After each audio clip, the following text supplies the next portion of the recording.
Yo, it's Kim and I hope your 2019 has been going well. I know it's been a while since I've released a video, but I'm hoping my schedule eases out a little bit more so I can crank out a little bit more of these videos. If you haven't been paying attention, the photography world has gone a little bit crazy over the Panasonic S1 and S1R cameras and with Canon's RP cameras. But today we're only going to focus on the Panasonic S1 camera because out of those three cameras, I think it's probably the best hybrid camera for both stills and video. Anyway, lots of the rumors of the cameras were true, but with all the specs out now, we're just a little bit more informed. Of course, it's always best to hold judgment before you actually use and handle a camera, but with all these full frame cameras coming out, I took a good hard look in the mirror and asked myself, is it really time to ditch Micro Four Thirds?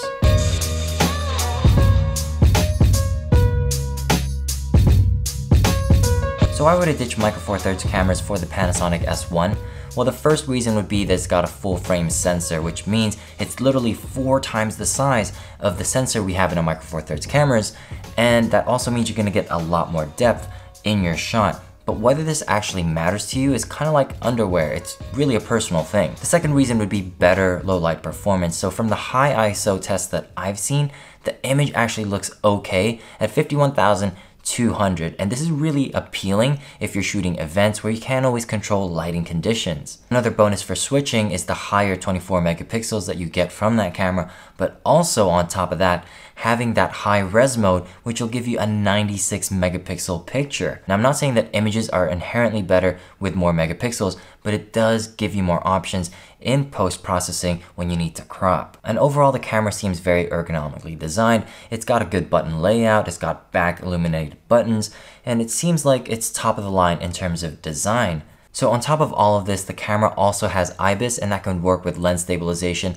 Panasonic is claiming about 6 stops of stabilization, and from reviews that I've seen, people have said that it's basically on par with the GH5 or better. And this is a really important point because not a lot of full frame cameras, I think this might be the only full frame camera that has this ability on the market right now. So that's all great. The Panasonic S1 seems like a great camera, but what are some reasons to stay with Micro Four Thirds? Well, the first one is obvious. It's really expensive to change systems. Any photographer or videographer that has been with the system for a number of years knows it's not easy to sell all your lenses and bodies, and you're probably gonna lose some money when you do that. Now, another reason more specific to this case would be that the autofocus system on the Panasonic S1 and S1R cameras are still the same as what we have in Micro Four Thirds. It's basically DFD, but a little bit better. The Panasonic cameras have this new human body or animal recognition technology. It can detect faces of certain animals and cars, but to me, that doesn't cut it for my uses. Autofocus is one of those things where it pretty much has to be 100% all the time, or you just use manual focus. For example, if you're shooting a bride walking down the aisle, you don't want to use autofocus unless you know it's going to work 100%. Otherwise, just use manual focus. But I think the main point here is that if you can't rely on the autofocus 100%, then you're better off not using it, at least for me. Now, another reason for me not to get the Panasonic S1 is because it's just a really big camera. This is a G85 with a grip attached, and this is actually a pretty big camera already. But I think the S1 is probably going to be a bit wider and just a little bit shorter than this camera.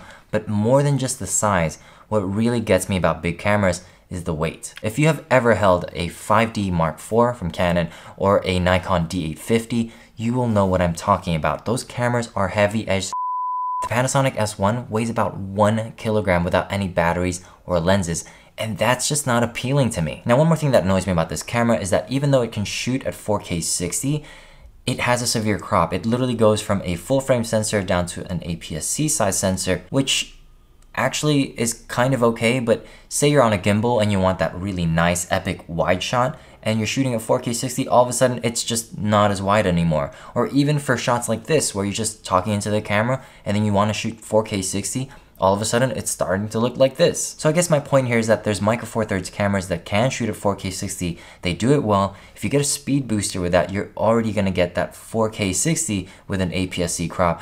You don't need to buy a full frame camera for that. And considering the lenses for the S1, it's really expensive, so it doesn't seem like it's a great buy right now. And lastly, compared to the competition, it's expensive. Like, I get it, Panasonic went all out with the specs. It's basically like a superhero utility belt. It's got everything in it. The only glaring weakness that I see in these cameras is the video autofocus, because it just can't keep up with Canon's dual pixel or even Sony or Fujifilm these days. But as it is, I think the cameras are still a little bit steep. There's not a lot of lenses for them, and even the lenses that are out, they're all pretty expensive, and I think Panasonic really needed to include good video autofocus for these bodies for it to definitively win against the competition. And they didn't do it. They didn't do it. Okay, but does the S1 fit my requirements? Well, there's a lot of things that I actually want from a camera. You know, there's good button placement, good UI, IBIS, good selection of lenses, fairly priced. But I think if you had to get down to the nitty gritty and just select two things, I think it would be good or better high ISO performance and good video autofocus. Just those two things. From the ISO tests that I've seen, I'm quite happy with the low light performance. It's what I'd expect from a modern full frame sensor, but when it comes to video autofocus, it's not quite there yet, and chances are if I get this camera, I'm probably gonna be using manual focus. Okay, so wrapping this up, the Panasonic S1 is a great camera, especially if you're in the market for a full frame camera, and I think the price is a little bit steep, but you are getting all the bells and whistles, it seems, except for good video autofocus. So overall, I think the system is too young to jump into this year, but keep in mind, Panasonic have partnered with Leica and Sigma, and they're bringing out like 40 lenses by next year, which by itself is incredible, but I would definitely wait for the system to mature first before jumping in. But now that all the specs are out and some of the reviews are out, I wonder if you're more inclined to leave Micro Four Thirds. Personally, for me, I need to see an in-depth comparison between the Panasonic S1 and the Sony a7 III. I need to see how those cameras stack up in terms of performance, price, handling, all of that stuff before I make any sort of decision. For the foreseeable future, I'm definitely going to be sticking with Micro Four Thirds. At least on the video side of things, it does more than what I need it to do. But what about you?